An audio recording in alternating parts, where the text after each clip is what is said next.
એક સમયે ભગવાન શ્રીહરિના નિષ્ઠાવાન એવા બાર પટોળી ગામના પ્રેમી ભક્ત કાળુ વાવડિયા સત્સંગીઓનો સંઘ લઈને ગઢપુર મહારાજના દર્શન કરવા આવ્યા હતા. એ સમયે દરબારગઢમાં દુજાણું ડૂક્યું હતું ને દાદા ખાચર ગઢપુરમાં હતા નહીં. આથી મોટીબાઈએ શ્રીહરિને કહ્યું કે મહારાજ, દુજાણું ડૂક્યું છે તો આપણે એકાદી સારી ભેંસ લેવી પડશે. એમ વાત થઈ એટલે મહારાજે સંઘમાં આવેલા કાળુ વાવડિયાને કહ્યું કે કાળુ ભગત, તમારે ત્યાંની બાબરિયાવાળી ભેંસો વખણાઈ છે, તે અમારે એક ભેંસ લેવી છે, પણ જેવી તેવી નહીં, સારામાં સારી ભેંસ લેવી છે. 2 ભેંસનું દૂધ કરે એવી એક ભેંસ લેવી છે. ભારે દેખાવડી હોય ને વળી શિંગડે પૂંછડે સારી દેખાય એવી એક કુંઢી ભેંસ અમારે છે લેવી છે. પણ જોજો, કોઈની પાસેથી મફત નથી જોઈતી, આપણે તો મોં માગ્યા પૈસા દઈને લેવી છે. આમ શ્રીજી મહારાજની આ રીતની વાત સાંભળી કાળુ વાવડિયા કહે કે અરે મહારાજ, હાલ તો એવી ભેંસ તો પૈસા આપવા છતાં મળે નહીં, કારણ કે એવી ભેંસ માલધારીને પોતાના દીકરા કરતાં પણ વહાલી હોય. પછી પોતાના ઉતારે જઈને કાળુ ભગતે વિચાર કર્યો કે મહારાજ કરે છે એવી ભેંસ તો મારા જ ઘરે છે તે જ આપીએ ને. એવા મારા ક્યાં ભાગ્ય કે ખુદ શ્રીજી મહારાજને મારી ભેંસનું દૂધ થાળમાં જમાડું. એમ મનમાં વિચાર કરી છાની રીતે 2 યુવાન આહીરોને ભેંસ લેવા પોતાના ગામ બાર પટોળી ઘરે મોકલી દીધા. સિંહ સમાન શરીરે બળવાન ને અત્યંત પ્રેમી એ 2 આહીરો ચોથે દિવસે ભેંસ લઈને ગઢપુર આવી પહોંચ્યા. કાળુભાઈ વાવડિયાએ ભેંસને ચોકમાં ઊભી રાખી, શ્રીજી મહારાજને બતાવી. ભેંસ બધી રીતે સારી જોઈ મહારાજ ખૂબ ખુશ થયા ને બોલ્યા કે કાળુ ભગત, આવી સરસ ભેંસ અચાનક ક્યાંથી ખોળી લાવ્યા? પ્રભુ શ્રીહરિ તો અંતર્યામીપણે બધું જાણતા હતા, છતાં મૃત્યુલોકના માનવીને મોહ પમાડવા અજાણા થઈને પૂછે છે. કાળુ ભગત કહે કે મહારાજ, ભેંસ તો ઘેરે જ હતી ને આ 2 જુવાનિયા ઘેર જઈને લઈ આવ્યા. તે સુણીને શ્રીહરિ કહે કે જુઓ કાળુ ભગત, ભેંસ અમારે જોઈએ તેવી રૂપાળીને સારી છે, પણ અમારે મફત લેવી નથી. મોટેરા પંચ મળી જે વ્યાજબી કિંમત કહે તે આપવી છે. એમ કહી ગામમાંથી માલઢોરના સારા જાણકાર 2-5 લોકોને બોલાવ્યા. સહુએ ભેંસ જોઈ બહુ જ વખાણ કર્યા ને ભેંસની ₹200 કિંમત નક્કી કરી. એ વખતે શ્રીજી મહારાજને તત્કાળ પૈસા કાળુ ભગતને રોકડા જ આપી દેવા હતા, પણ દરબારગઢના ઘરધણી દાદા ખાચર હાજર ન હતા. એટલે શ્રીજી મહારાજે જીવુબાને કહ્યું કે જુઓ બા, કાળુ ભગત 12 પટોળીથી સરસ ભેંસ લઈ આવ્યા છે, તે એ પેટે ચૂકવવા અમારે ₹200 તત્કાળ જોઈએ છીએ. જીવુબા વ્યવહારથી વિરક્ત રહી ધ્યાન ભજનને કથા વાર્તા રાત્રિ દિવસ કર્યા કરતા, તેથી રોકડા રૂપિયા તેમની પાસે ન હતા, પરંતુ ક્યાંક બચત તરીકે પોતા પાસે સોનાના 2-3 દાગીના હતા. તે પટારો ઉઘાડીને હર્ષભેર જલ્દીથી કાઢી લાવી શ્રીજી મહારાજ પાસે મૂક્યા. મહારાજે તે દાગીના કામદાર પાસે વાણિયાની દુકાને ગીરવે મુકાવ્યા અને ₹200 ગણી લાવ્યા. શ્રીહરિએ એ ₹200 ગણાવ્યા તો 200 ને બદલે 250 થયા. શ્રીહરિ કહે કે ફરીથી ગણો, તમે ભૂલી ગયા. ફરીથી ગણ્યા એટલે 300 થયા. શ્રીજી મહારાજ કહે, તમે વાણિયાને છેતરી લાવ્યા છો કે શું? આમને ગણતા જ ક્યાં આવડે છે? લ્યો બીજા કોઈ ગણો. બીજા હરિભક્તે જ્યાં ગણ્યા ત્યાં તો 400 થયા. મહારાજ હસતા હસતા કહે, આ તો ભગવાને રૂપિયામાં ભારે બરકત મૂકી દીધી. ઠીક ત્યારે કામદાર, આ ₹200 વાણિયાને આપી દાગીના લાવી જીવુબાને સોંપી દો. બાકી રહેલા ₹200 કાળુ વાવડિયા ન લે તો ભેંસ શ્રીજી મહારાજ ન રાખે. એટલે કાળુ વાવડિયાએ રૂપિયા તો લીધા, પણ પોતાને ઘેર જવું હતું એટલે દંડવટ કરી પગે લાગી એ ₹200 શ્રીહરિજીના ચરણમાં ભેટ ધરી દીધા. આથી શ્રીહરિ કહે કે અમારે મફત ભેંસ જોઈતી નથી, માટે કાળુ ભગત તમે રૂપિયા પાછા લઈ લો. કાળુ ભગત કહે કે મહારાજ, કોઈ તમને ભેટ આપે તો તમારે લેવી જોઈએ. શ્રીહરિ કહે પણ તમારી ભેટ અમારે લેવી નથી, તમે હાલમાં ઘણી સેવા કરી છે. કાળુ વાવડિયા કહે કે અરે મહારાજ, ભેટ લેવાની તમારાથી ના પડાય નહીં. તમે અમારા ગુરુ છો, પ્રથમ ગુરુ થયા ને હવે ભેટ લેવાની ના પાડો છો, તે નહીં હાલે. એ તો ભેટ લેવી જ પડશે. કાળુ વાવડિયાના શ્રદ્ધાપૂર્ણ પ્રેમાળ વચનો સાંભળી શ્રીજી મહારાજે અતિશય પ્રસન્ન થઈને ભેટ સ્વીકારી. ત્યારબાદ કાળુ ભગત સંઘ સાથે લઈને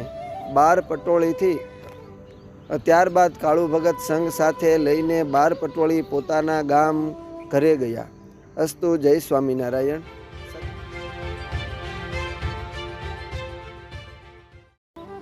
એક મારવાડી કાનફૂટો ગેબી બાવો ભગવાન શ્રીહરિ સાથે દ્રોહથી વેર લેવા માટે મોટા રસાલા સાથે ગુજરાત કાઠિયાવાડમાં ફરતો હતો.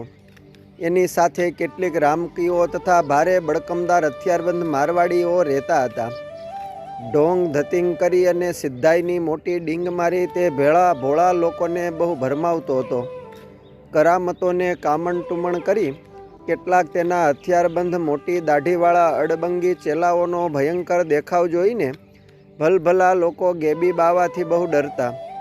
શેઠ શાહુકાર અને રાજાઓ પણ તેની કપટમય ઇન્દ્રજાળથી ભયભીત બનીને મોઢે માગી ભેટો ધરતા હતા. તે ગેબી ફરતો ભાવનગર ગયો.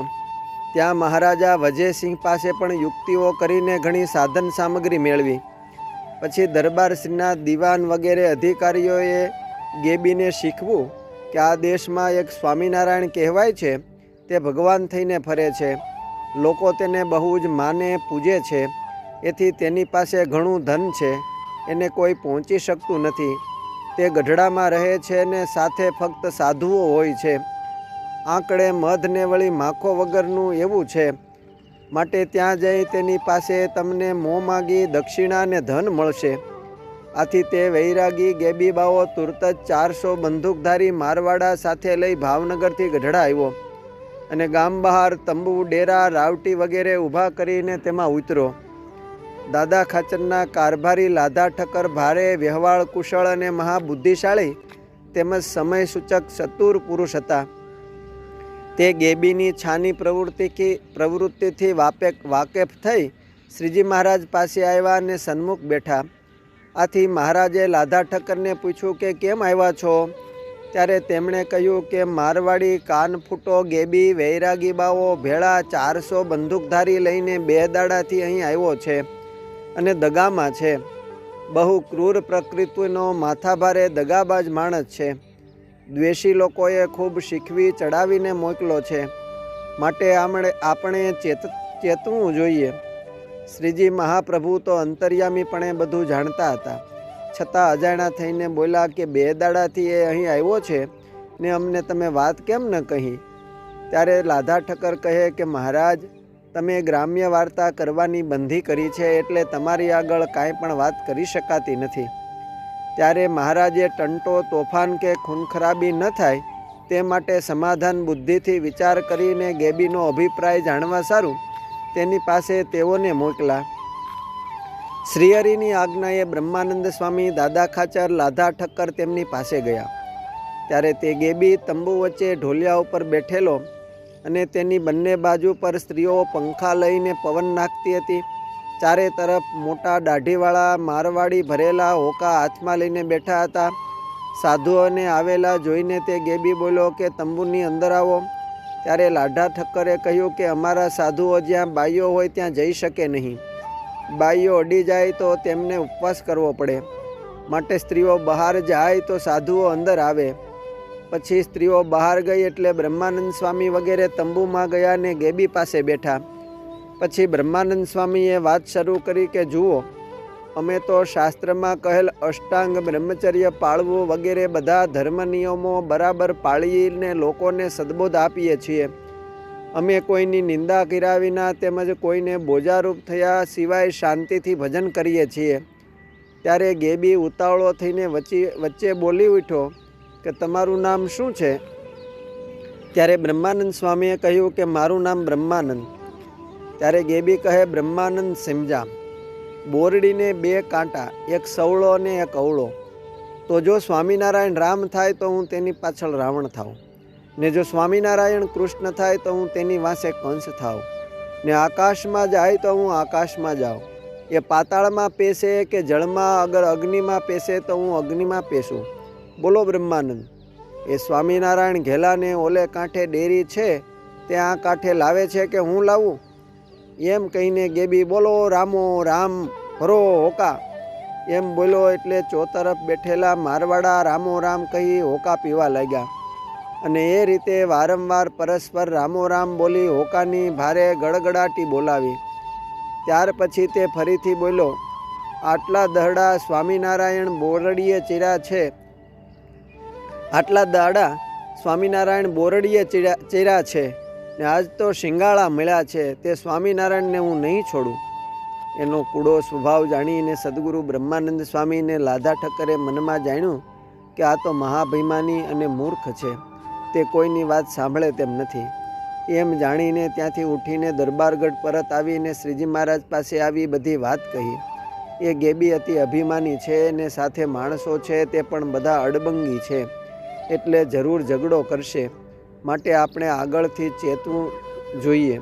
પછી મહારાજે દાદા ખાચરના ભાગ્યા સહુ યુવાન આહીરોને બોલાવ્યા અને પાળા તથા કાઠીઓને હથિયાર બંધાવી તૈયાર કર્યા. સાધુઓએ પણ ધોકા લીધા અને સચ્ચિદાનંદ સ્વામીએ હળ લીધું. શ્રીજી મહારાજ પોતે પણ કસુંબલ વસ્ત્રો પહેરી ઢાલ તલવાર લઈને તૈયાર થઈને બેઠા. ત્યાં ગેબીનું નગારું વાગ્યું એટલે 400 બળકમદાર હથિયાર બાંધી ગામમાં પ્રથમથી આવી કુબા કરીને રહ્યા હતા તે સર્વે ભેળા મળી હથિયાર બાંધી ગામમાં આવી પહોંચ્યા. ત્યારે સોમલા ખાચર બોલ્યા કે મહારાજ, આજ તો તમે અમારી રમત જુઓ, તમે અહીં જ વિરાજો. તો પણ મહારાજ ઢાલ તલવાર લઈને ચાલ્યા ત્યારે બ્રહ્માનંદ સ્વામી નિત્યાનંદ સ્વામીએ મહારાજની કેળ જાલીને મહારાજને બેસાડી દીધા. દરબારગઢનો દરવાજો ઉઘડો ને સોમલા ખાચર આદિક સુરવીર ભક્તો બહાર નીસરા. એ વખતે ગેબીને એવું ભયાનક લશ્કર દેખાણું કે તેથી તેને એમ થઈ ગયું કે આજ સ્વામિનારાયણ કોઈને જીવતા નહીં મેલે. એમ જાણી અતિ ભય પામી પોતાના ઘોડા ઉપરથી ઉતરીને કોઈ મારવાડીના કૂબામાં સંતાઈ ગયો ને બીજા આડાવડા ભાગી ગયા ને દિવસ પણ અસ્ત થયો. એ વખતે શ્રીજી મહારાજે કેસરીસિંહને માનસિંહ બે દાદા ખાચરના ચાકર હતા, તે બહુ શૂરવીર હતા, તેને બોલાવીને કહ્યું કે તમે 2 જણ છુપી રીતે તપાસ કરી જે કૂબામાં ગેબી સંતાણો હોય ત્યાં જઈને એમ બોલો કે અમને સ્વામિનારાયણે મોકલા છે ને કહ્યું છે કે નીકળ બહાર, કેમ સંતાણો છો? સ્વામિનારાયણ ઘેલાને ઓલે કાંઠે દેરી છે તેને આ કાંઠે લાવે છે, પણ પ્રથમ गोलियां की टपाटपी होगी भी और बाद में देरी को इस किनारे पर लाएंगे. પછી તે બંનેએ જ્યાં ગેબી સંતાણો હતો ત્યાં જઈને એ પ્રમાણે કહ્યું. તેથી અતિશય ભય પામીને ગેબી પાછલી રાત્રિએ ભાગી ગયો. આ પ્રસંગે સોમલા ખાચર, સુરા ખાચર, મોકા ખાચર આદિ સૌ કાઠી દરબારોને, સૌ પાર્ષદો અને સૌ આહિર યુવાનોએ ખરું ક્ષત્રિય ખમીર બતાવીને ખરે ટાણે શ્રીહરિની આજ્ઞાએ સૌ પોતપોતાના દેહનો વિચાર કર્યા વગર લડાઈ લડવા તૈયાર થયા હતા. અસ્તુ. જય સ્વામિનારાયણ.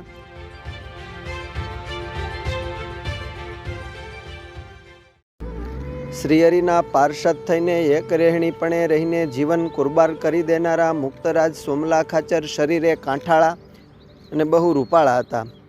સોનાની મૂઠવાળી ભારે કિંમતી તલવાર સાથે રાખતા. બહુ ઠાઠમાઠ ભરી રાજરીતથી તેઓ રહેતા. પરંતુ જ્યારથી શ્રીજી મહારાજની સેવામાં રહ્યા ત્યારથી સાપ કાંચળી ઉતારે એમ બધો શોખ છોડી સાદા સફેદ કપડાં પહેરી પાર્ષદ તરીકે રહીને શેષ જીવન શ્રીહરિના ચરણે સેવા કરી. તેઓ બહુ શૂરવીર હતા. વળી સત્સંગના કાજે જ્યાં જ્યાં મોકલે ત્યાં તેઓ ઉત્સાહથી જતા. ગમે તેવું કઠિન કાર્ય હોય તે સિદ્ધ કરીને જ આવતા. આવી એમની આવડતને સેવા કરવાની ઉત્કંઠ ધગશ હતી. મહાપ્રભુ શ્રી સહજાનંદ સ્વામી કળીકાળમાં જીવાત્મા ઉપર અપાર કૃપા કરતા થકા કચ્છ, કાઠિયાવાડ, ગુજરાતના સુદૂર ગામડાઓમાં પોતાના ભક્તજનોને લડાવવા વિચરણ કરતા વારે વારે મોટા મોટા ઉત્સવો, સમયા, યજ્ઞો તથા કથા વાર્તાના અપૂર્વ પ્રસંગો અલગ અલગ સ્થળે યોજી હજારો નરનારીઓને પોતાનું દર્શનદાનને અમૃતવાણીથી બ્રહ્મભીના કરતા. એટલું જ નહીં પરંતુ શ્રીજી જાતે જ 5-5 વખત પંક્તે પીરસીને સૌને જમાડતા. ઉત્તમ રીતે ઉપદેશ આપી તેઓના જીવન ઘડતરનું ભારે કામ કરતા. આ રીતે સર્વદા ને સર્વત્ર શ્રીજી મહારાજ રાત્રિ દિવસ અથાગ પરિશ્રમ લઈને જીવાત્માઓના ભલા માટે સતત પ્રવૃત્તિ કર્યા કરતા. ક્યારેય પણ પગવાળીને બેસતા નહીં. એક વખતે શ્રીજી મહારાજ પંચાળામાં અમુક સમય છુપી રીતે નિવાસ કરીને રહ્યા હતા. ગઢપુરવાસી ભક્તો દાદા ખાચર અને મોટીબા લાડુબા વગેરે સૌ સંતો ભક્તોને 1-2 માસ સુધી શ્રીજીના કંઈ સમાચાર મળ્યા નહીં. એથી એ બધા વારંવાર મહારાજને સંભાળીને બહુ ચિંતા કરવા લાગ્યા. અરે, ઘણા દિવસથી પ્રભુના દર્શન થયા નથી. હાલમાં ક્યાં વિચરણ કરતા હશે એ પણ ખબર નથી. હવે એમને ક્યાં ખોળવા? કોઈ એવો શૂરવીર હશે કે જે એમને ગમે ત્યાંથી ખોળી લાવે. આમ વિચાર કરતાં પ્રભુના વિરહમાં ખાવું પીવું ઊંઘવું વગેરે દેહની ક્રિયાઓ ભૂલી જઈને આ ગઢપુરવાસીઓ ઘેલા જેવા બની ગયા હતા. કોઈએ આ સમાચાર સોમલા ખાચરને કહ્યા ત્યારે તેઓ તુરત જ જીવુબા પાસે દરબારગઢમાં ગયા અને એમના વિરહનું દુઃખ જોઈને કહ્યું કે બા, હું જઈને મહારાજને ખોળી લાવું. ત્યારે જીવુબા વગેરે બહુ રાજી થયા. સોમલા ખાચર બીજા એક કાઠી ભક્ત સાથે ઘોડેસવાર થઈને ચાલી નીકળ્યા. રસ્તે જતા વિચાર કર્યો કે ઘણું કરીને મહારાજ સૌરાષ્ટ્રના કોઈ સ્થળે હોવા જોઈએ. પંચાળાના દરબાર ઝીણાભાઈ શ્રીજીના કૃપાપાત્ર શિષ્ય છે અને મહારાજની ઈચ્છા પ્રમાણે તેઓ બહુ જ સેવા કરે છે, માટે મહારાજ એમને ઘેર કદાચ છુપી રીતે રહ્યા હોય. આમ વિચાર મનમાં ધારીને સોરઠ પ્રદેશના અમુક ગામોમાં તપાસ કરતાં સોમલા ખાચર પંચાળા આવ્યા.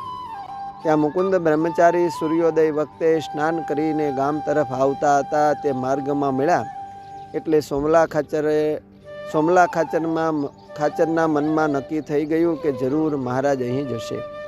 પછી ગઢપુરવાસીઓની પ્રેમ ભાવના અને મહારાજના વિરહથી થયેલી એમની સ્થિતિનું વર્ણન કર્યું. તેથી બ્રહ્મચારીને તો દિલમાં દયા આવી ગઈ એટલે એમણે મહારાજની ખાસ મનાઈ હોવા છતાં કહ્યું કે તમે અમુક સ્થળે જાઓ, ત્યાં તમને મહારાજના દર્શન થશે. તુરત તેઓ બ્રહ્મચારીના કહ્યા પ્રમાણે ગામથી દક્ષિણ બાજુ ખોખરા તળાવને કિનારે એક મોટી શિલા ઉપર બેસીને શ્રીજી મહારાજ હજામત કરાવી રહ્યા હતા તે તરફ સોમલા ખાચર ગયા. તળાવથી દૂર એક ગુંદાનું ઝાડ હતું. ત્યાં બંને ઘોડા બાંધી આગળ ચાલ્યા. ત્યાં શ્રીજી મહારાજને ખબર પડી ગઈ એટલે પોતા પાસે જે સેવક હતા તેને કહી દીધું કે ઓલા અહીં આવે છે, તેને આવવા દેશો નહીં. તેથી મહારાજના સેવકે તુરત જ સામે દોડી જઈને કહ્યું કે અહીં આવશો નહીં, આ તરફ જવાની મનાઈ છે. પછી સોમલા ખાચર અત્યંત ઉદાસ થઈ ત્યાં જ ઊભા રહીને પોકે રોવા લાગ્યા. આંખોમાંથી આંસુ વહેવા લાગ્યા. તેઓ રડી પડ્યા અને હાથ જોડીને કરગડતા બોલ્યા કે હે હરી, હું ગઢપુરવાસીઓને શું જવાબ દઈશ?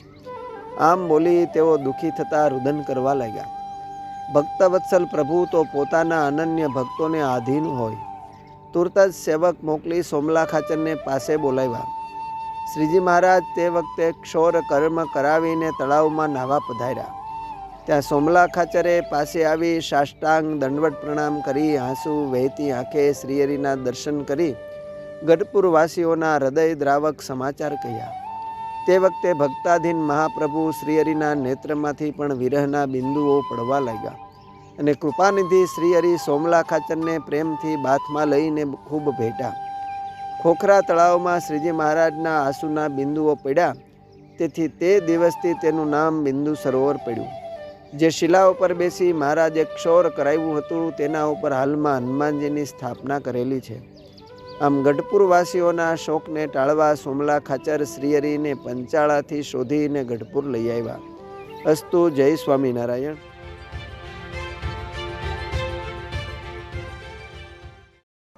સંવંત 1881ના કાર્તિક સુદ 12 બુધવારના દિવસે ઉત્તર ભાદ્રપદ નક્ષત્ર હર્ષણ યોગ તારીખ 3/11/1824ના દિવસે પ્રાતઃકાળે પ્રથમ પ્રહરમાં વડતાલમાં શ્રી લક્ષ્મીનારાયણ વગેરે દેવોની મૂર્તિ પ્રતિષ્ઠા શ્રી હરિએ કરી.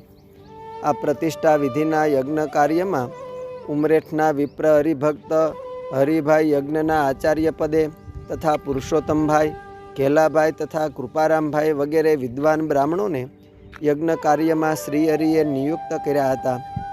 આ પ્રસંગે શ્રી લક્ષ્મીનારાયણ દેવની મૂર્તિ પ્રતિષ્ઠા ઉમરેઠના સત્સંગી રૂપરામભાઈ ઠાકરે દેવના એક શિખર ઉપર ધજા લહેરાવીને ભગવાન શ્રી હરિને લક્ષ્મીનારાયણ દેવ અને સંતો હરિભક્તોની પ્રસન્નતાને પ્રાપ્ત કરેલી. વળી તે પ્રસંગે રૂપરામભાઈ ઠાકરે પ્રતિજ્ઞા એવી કરી કે હું જીવીશ ત્યાં લગી પ્રતિ વર્ષે હું દેવના શિખર ઉપર ધજા ચડાવીશ. પોતે પ્રતિજ્ઞા કરી તે પ્રમાણે રૂપરામભાઈએ આજીવન એ નિયમ રાખેલો. રૂપરામભાઈ અક્ષરધામમાં સિદ્ધાવ્યા પછી તેના સુપુત્ર દીકરા ગોવિંદરામભાઈએ પણ એ નિયમને જીવનભર રાખેલો. દ્વિજ ઠાકર રૂપરામભાઈ છે, શુભ જેનું ઉપરેઠ ધામ છે. કર્મા ધરીને ધજા ઘણી, સઈ સમીપે પ્રેણમાં પ્રભુ ભણી. ઉચરાવી નતી અવાજથી, કૃત મેં નિયમ એક આજથી.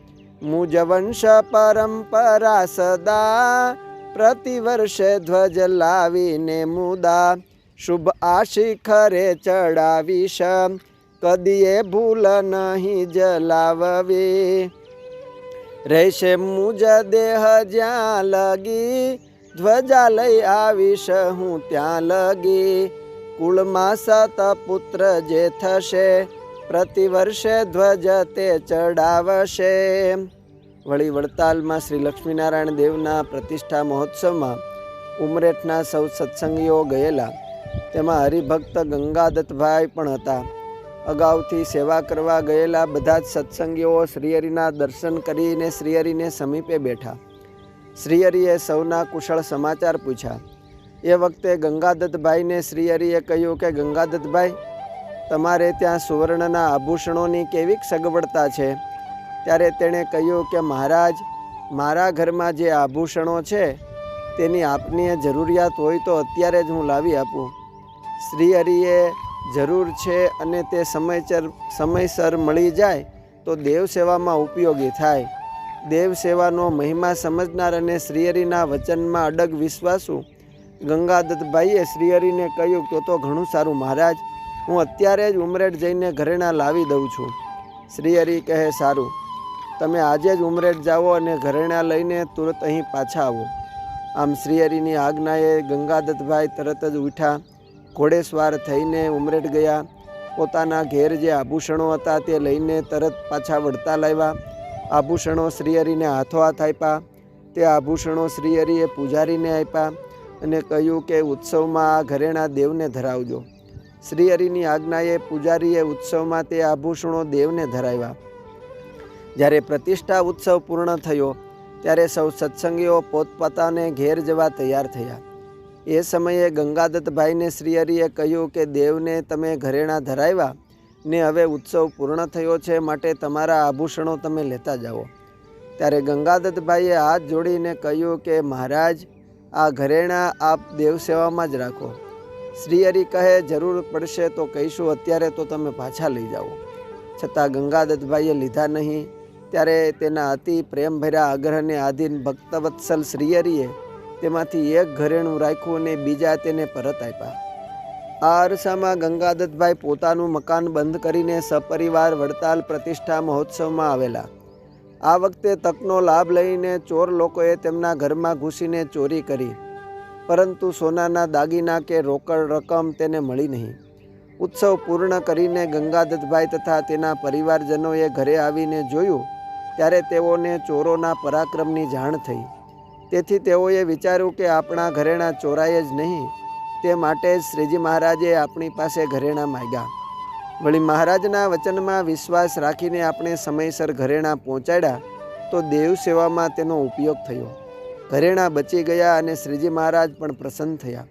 માટે ભગવાનના વચનમાં વિશ્વાસ રાખી તે પ્રમાણે રહેનારની ભગવાન સર્વ પ્રકારે રક્ષા કરે છે એમ સૌ પરિવારજનો અને સર્વે સત્સંગીઓ દ્રઢપણે માનવા લાગ્યા. અસ્તુ. જય સ્વામિનારાયણ.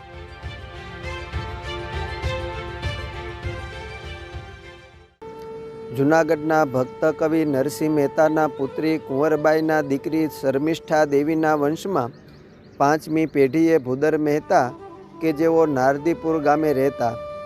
દર કુંભ મેળા વખતે તેઓ કાશી વગેરે પવિત્ર તીર્થસ્થાનોની યાત્રાઓ કરીને ગંગા સ્નાન વગેરે કરતા.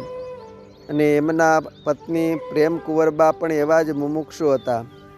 એમને 5 સંતાનમાં પ્રથમ દીકરી સંવત 1807ના જ્યેષ્ઠ સુધી સપ્તમી, ગંગા સપ્તમીના દિવસે જન્મ હોય એમનું નામ ગંગા કુંવર રાખેલું, જે સંપ્રદાયમાં જેતલપુરના ગંગામાના નામથી ઓળખાયા. બીજી દીકરી સંવત 1816ના આસોવદી તેરસના દિવસે જન્મા, જેમનું નામ કશળ કુંવર રાખેલ, જેઓ પુરાએ સંપ્રદાયમાં કળશીબા નામે પ્રસિદ્ધ થયા. ત્રીજી દીકરી રળિયાદબા અને 2 દીકરાઓમાં જોઈતારામ અને સૌથી નાના ભાઈ વિપ્ર નામે સારાએ સંપ્રદાયમાં ઓળખાયા. આ 5 મુક્તોએ શ્રીહરિ તેમજ સૌ સંતો ભક્તોની સેવા કરીને અતિશય રાજીપો મેળવેલો. ભૂદર મહેતાના નાના દીકરી એવા રળિયાદબાએ નારદીપુરની સંસ્કૃત પાઠશાળામાં 4 ધોરણ સુધીનો અભ્યાસ કરીને કોવિદ કન્યાનું તેમજ મમ્મટના કાવ્યશાસ્ત્રમાં રસ નિરજરણીનું બિરુદ મેળવેલું. એ જ સમયે ગામ ઉનાવાના બેચર રાવળે કાશીમાં વિદ્યાભ્યાસ કરીને પ્રકાંડ તેમજ મહામહોપાધ્યાયની ઉપાધિઓ મેળવેલી હતી. બેવની ઉંમરમાં લગભગ 24-25 વર્ષનો ફેર હોવા છતાં બેચર રાવળ સાથે સંવત 1829માં લગ્ન થયા હતા.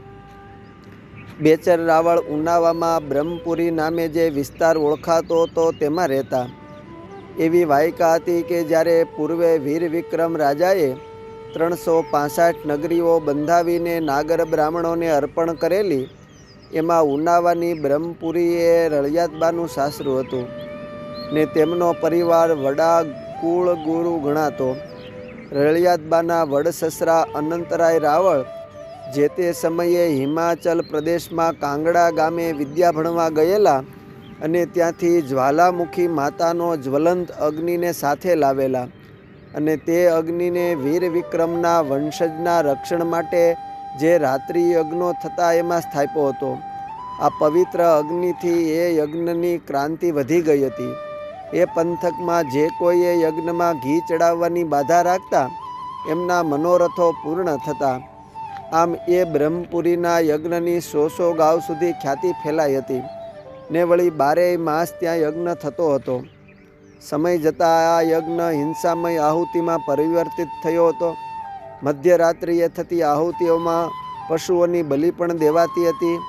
દૂર દૂરથી લોકો આ પશુ બલિ યજ્ઞ માટે લાવવા લાગ્યા. આ દરમિયાન રાજસ્થાનના એક રાજવીએ તો હદ કરી નાખી. એ તો પોતાના લશ્કર સાથે આવીને 9મા નોરતાની રાત્રિએ કેદી યુવાનનો શિરચ્છેદ કરીને યજ્ઞમાં હોમી દેતો હતો. આ પશુબલિ તથા નરબલિ યજ્ઞની પ્રણાલી સ્થાનિક લોકો તેમજ મુમુક્ષુઓને ગમતી ન હતી, પરંતુ તેઓ કોઈ હરફ ઉચ્ચારી શકતા ન હતા. રળિયાદબાને પોતાના સાસરિયામાં આવતા જ આ ઘૃણાસ્પદ કાર્યની ખબર પડી એટલે તેઓ તો સમસમી ઉઠ્યા. પોતે પવિત્ર બ્રાહ્મણ કુળમાં જન્મ અને વળી પ્રગટ પુરુષોત્તમનો યોગ એટલે તેમણે શૂરવીરતાપૂર્વક એનો વિરોધ કર્યો. પોતે તુરત જ પોતાના પતિ સાથે પોતાના મામા થતા એવા પીપલજના રાજા પાસે ફરિયાદ કરવા ગયા. યુક્તિપૂર્વક રાજા જમવા બેસે ત્યારે તેની થાળીમાં એક ચપટી ધૂળને પીરસાવી. જમવા બેસતા પોતાની થાળીમાં ધૂળ પીરસી છે એ જોઈને રાજાએ પૂછ્યું કે ભાણીબા આમ કેમ? કાંઈક ફોડ પાડીને વાત કરો તો ખબર પડે. ત્યારે રળિયાદબાએ કહ્યું છે, ભાણીના મામા 20 પાદરના ધણી હોય અને એની ભાણીના ગામમાં પરદેશી રાજા આવીને યજ્ઞમાં નરબલિ કરીને લોહીના છાંટણાથી આહુતિઓ કરીને યજ્ઞ અભડાવે તો હવે તો જીવતરમાં ધૂળ જ પડે ને. તેજીને ટકોર એમ એટલી જ વાતમાં રાજા તો પોતાની જમવાની થાળી પાછી ઠેલીને હાથ ધોઈ ઘોડા પલાણીને વડોદરા એમના બેન રાજબાના મહેલે પહોંચી ગયા. એ સમયે એમના બનેવી કે જેઓ વડોદરાના રાજા દામાજી રાવ ગાયકવાડ બીજા એ હતા. ત્યાં તેમને યજ્ઞમાં નરબલિની વિગતે જાણ કરી એટલે અંગ્રેજ સરકાર પાસે હુકમ કરાવીને રાજસ્થાનથી નરબલિ કરવા આવનાર રાજાને કેદ કર્યો. ઉનાવામાં 28 ગામના રાજવીઓના અંકુશ અને સંરક્ષણ માટે લશ્કરી થાણું પણ સ્થપાયું. વળી ઉનાવામાં આ પવિત્ર જગ્યાએ યજ્ઞ વિધિ ચાલ્યા કરે એ માટે આર્થિક અનુદાન પેઠે રળિયાતબાઈએ રૂપાલની પલ્લી બંધાવી હતી. આમ રળિયાતબાઈએ શ્રીહરિની આજ્ઞાને પોતાના સાસરે આવતા વેતે જ અતિ શૂરવીરતાપૂર્વક અહિંસક યજ્ઞો કરવા એવી આજ્ઞાનું પાલન કર્યું અને સૌ સાથે છડે ચોક કરાવ્યું. સંવંત 1874ના છેલ્લા નોરતે ખુદ શ્રીજી મહારાજ ઉનાવા એ યજ્ઞમાં પધાર્યા અને સ્વહસ્તે આહુતિઓ આપી. એ વખતે શ્રીજી મહારાજ રળિયાતબા ઉપર અહિંસક યજ્ઞ માટે નિડરતાપૂર્વક પક્ષ રાખવા બદલ ખૂબ રાજી થયા હતા. એ વખતે હરિભક્ત રાસોજી અને વક્તોજીને શ્રીહરિ મર્મ કરતા બોલ્યા કે તમે છૂટ આપો તો તમારા માથા વાઢીને યજ્ઞમાં બલિ ચડાવીએ. ત્યારે રાસોજી હાથ જોડીને બોલ્યા, જે અરે મહારાજ, તમારે માથા વાઢવા થોડી તસ્દી લેવાની હોય. એમ કહીને રાસોજી તથા વક્તોજી બેઉ યજ્ઞમાં કૂદી પડ્યા. શ્રીહરિના ઐશ્વર્યથી તેઓ તુરત જ બહાર આવી ગયા. આમ સૌ ગ્રામજનોને શ્રીહરિએ પોતાના પુરુષોત્તમપણાનો પ્રગટ પરચો દીધો. આ પ્રસંગની યાદગીરી રહે એ માટે શ્રીહરિએ એ પવિત્ર યજ્ઞકુંડની બાજુમાં જ સ્વહસ્તે શ્રી હનુમાનજી પધરાવ્યા ને રાસોજી અને વક્તોજીના વંશજો એ દિવસથી નવમા નોરતે યજ્ઞ કરીને આહુતિઓ આપે છે. એ દિવસથી હનુમાનજીએ અહિંસક યજ્ઞકુંડના સાક્ષી બનીને સૌ ભક્તોજનોના કષ્ટને આજ સુધી હરે છે. અસ્તુ. જય સ્વામિનારાયણ.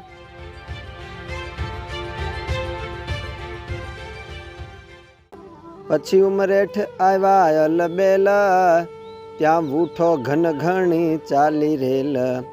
હરિદીએ દર્શન દાન, અતિ સોંઘા થયા ભગવાન. જેઠ વદ અમાસ પછી શ્રીહરિ વડતાલથી ઉમરેઠ આવીને ત્યાંથી ડાકોર ગયા.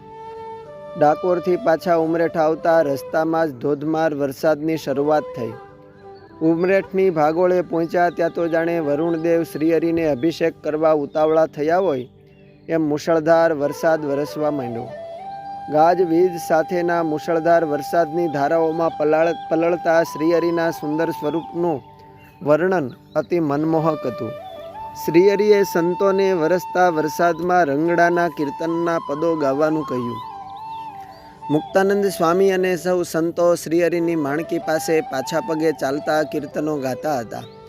માધવદાસ સ્વામીએ એ સમયે શ્રીહરિની એ અલૌકિક છબીને પોતાના હૃદયમાં ઉતારતા લખ્યું છે કે ઉમરેઠ આવ્યા કરતાર, ત્યાં તો ગમે ગ થયો મુશળધાર. એ સમય બોલા ભગવાન, બોલો રંગડાના કીર્તન. સાધુ આવે પાછા પગે ગાતા, વળીવાલમાં તાલી બજાતા. એ સમય મહારાજનું રૂપ, જોયા જેવું બન્યું છે અનુપ. સાધુને તે પલળતા ભાળી, વાલે ઓઢી પછેડી રૂપાળી. પોતે તાળી લેવા માંડી જોરે, પછેડીને મેલી વાલે કોરે. પહેરો ખેસ ધોળો ધોળી પાઘ, તેને જોતા આવે બહુ લાગ. માથે મેઘ ગરજે ઘન ઘોર, કરે વીજળીને વારી જોર. હરિને મુખે તે જળ બિંદુ શ્વેત, તેને જોતા આવે ઘણું હેત. ભાલ કપોળ પૂજાને છાતી, જળ વહિયા આવે ભલી ભાતી. ગોરમુખ છાતી ભુજ દોઈ, પેટે નાભી 3 વળ જોઈ. ધોળા મોતી સમ જળ કણ, શ્યામ તિલ શોભા રૂડાવેણ.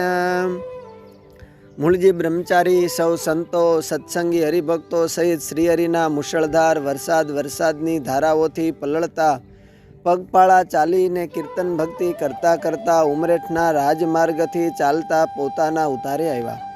શ્રીહરિના ઉતારાની વ્યવસ્થા વિપ્ર હરિભક્ત રૂપરામભાઈને ઘેર હતી. સંતોના ઉતારા શુક્લના ઘેર હતા.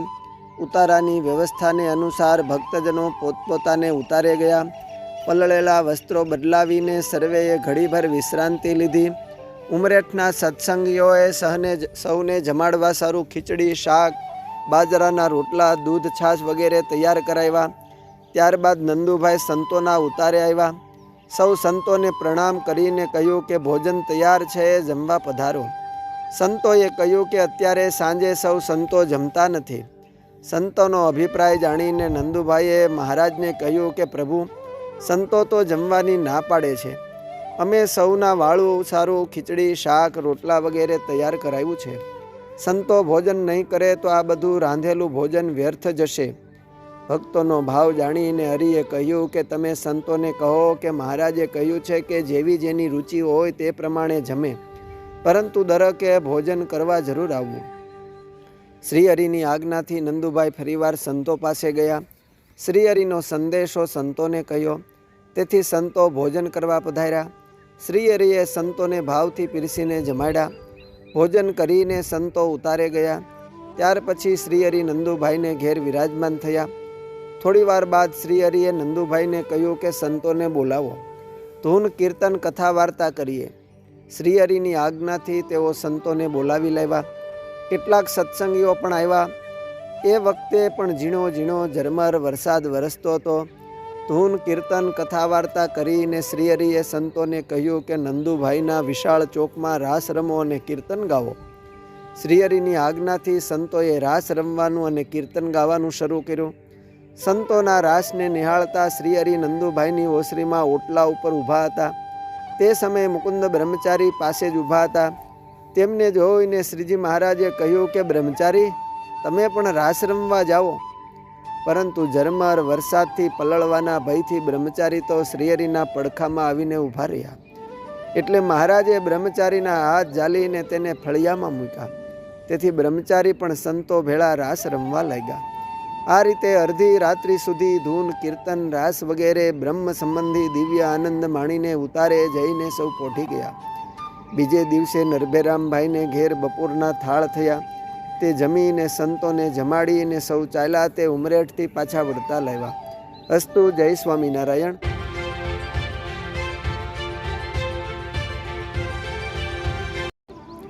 બોટાદના કાઠી દરબાર સોમલા ખાચર શ્રીજી મહારાજના પરમ કૃપાપાત્ર એક રહેણીવાળા આદર્શ ભક્ત હતા. શ્રીહરિની આજ્ઞા પ્રમાણે જ દરેક ક્રિયા કરવી અને શ્રીજીની રુચિ અનુસાર વર્તવું એ એમના જીવનનું ધ્યેય હતું. શ્રીજી મહારાજ જે કામ સોંપે તે શૂરવીરતાથી કરવું અને જ્યાં મોકલે ત્યાં આનંદથી જવું એ એમની ખાસ વિશિષ્ટતા હતી. જીવનભર એમના સદાચરણમાં કદી ફેર પડ્યો ન હતો. ઊંચી સમજણ, સેવાની સતત ધગશ અને શૂરવીરતા એ એમના ખાસ ગુણો હતા. સોમલા ખાચરનું આવું શ્રેષ્ઠ ચારિત્ર હોવાથી એમની ગણના પ્રથમ પંક્તિના પુરુષોમાં થઈ છે. શ્રીજી મહારાજ કહે છે કે અમારા સ્વભાવને તો મૂળજી બ્રહ્મચારી ને સોમલા ખાચર આદિક જે હરિજન છે તે કેટલાક વર્ષથી અમારી પાસે રહે છે. તે જાણે છે જે મહારાજને તો એક પ્રભુના ભક્ત વિના કોઈ સંગાથે હેત સંબંધ નથી ને મહારાજ તો આકાશ સરખા નિર્લેપ છે. આજ તો અમારા ઉતારામાં અમારી પાસે રહેનારા જે સોમલા ખાચર આદિક હરિભક્ત, તેમને અમે એક પ્રશ્ન પૂછ્યો છે. અને વળી જે હરિભક્તને વિશે જે અંગ હોય તેમાં એક સરસ હોય તે કહીએ છીએ. સોમલા ખાચરને સદા એક રેણીપણું એ અંગ. અને પછી શ્રીજી મહારાજ એમ બોલ્યા, જે અહીંની મોટેરી 3 બાઈઓ તથા ગોપાળાનંદ સ્વામી, બ્રહ્માનંદ સ્વામી, મુક્તાનંદ સ્વામી, નિત્યાનંદ સ્વામી, શુકમુનિ, સોમલો ખાચર, દાદો ખાચર, એ તમે સર્વે જેમ હમણાં આ વર્તમાન કાળે કેવા રૂઢી રીતે વર્તો છો. શ્રીજી મહારાજના ફક્ત એક વચને 18 મોટા મોટા ધનાઢ્ય સદગૃહસ્થો તથા ગામધણી દરબારો તત્કાળ સંસારનો ત્યાગ કરી સાધુ દીક્ષા લઈને કચ્છ ભુજમાં શ્રીજી મહારાજના દર્શન કરવા ગયા હતા. તે વખતે સોમલા ખાચર પણ સાધુ થયા હતા. માચા સુરા સોમલા લૈયા, મૂળુ નાજા માતરા મૈયા, અજા જીવા વીરદાસ વળી, લાધા કાળા કમળ શિમળી, એહ સર્વે તજી ઘર બાર, થાજો પરમહંસ નિરધાર. શ્રીજી મહારાજ પોતે ત્યાગી ગૃહી સૌ નરનારીઓને ધર્મ નિયમના કડક વર્તમાન પળાવતા અને તપ ત્યાગની અતિ આકરી કસોટીમાં હર વખત કસતા. મહાપ્રભુ શ્રીહરિએ વિક્રમ સંવત 1864ની સાલમાં શુદ્ધ કંચન સમા પોતાના અનન્ય ભક્તોને ફક્ત એક પત્રથી સાધુ કર્યા હતા. શ્રીહરિના પત્રથી સાધુ થયેલા સોમલા ખાચર વગેરે સૌ ભક્તો શ્રીહરિની અતિ આગ્રહભરી આજ્ઞાથી પાછા ગ્રહસ્થાશ્રમમાં આવ્યા હતા. સોમલા ખાચર સ્ત્રી, દીકરા, દીકરી વગેરે કુટુંબ પરિવારવાળા અને વ્યવહારે સુખી હતા.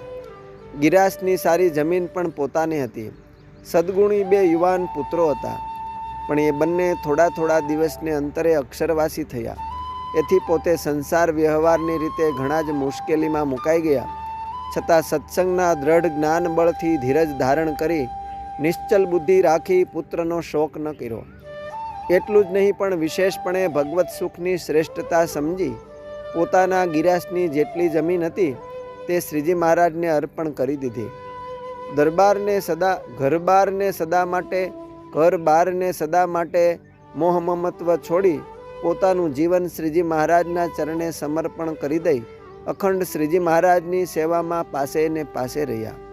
મોટા ભક્ત ભગવાન તણા, અચળ મતિ મહાધીર ઘણા, બળિયા બોટાદ ગામના એહ, કહીએ સોમલો ખાચર તેહ, જુવાન પુત્ર તે 2 મરી ગયા, પણ શોક વિના શુરા રહ્યા, રાજગરાસ પોતાનો તેહ, કર્યો સ્વામીને અર્પણ એહ, આવી બેઠા મહારાજની પાસ, સુખે ભજા અખંડ અવિનાશ. સદગુરુ માધવદાસ સ્વામી રચિત શ્રી હરિકૃષ્ણ ચરિત્રામૃત સાગર અધ્યાય 19 આદર્શ ભક્ત ગાથામાંથી. અસ્તુ. જય સ્વામિનારાયણ.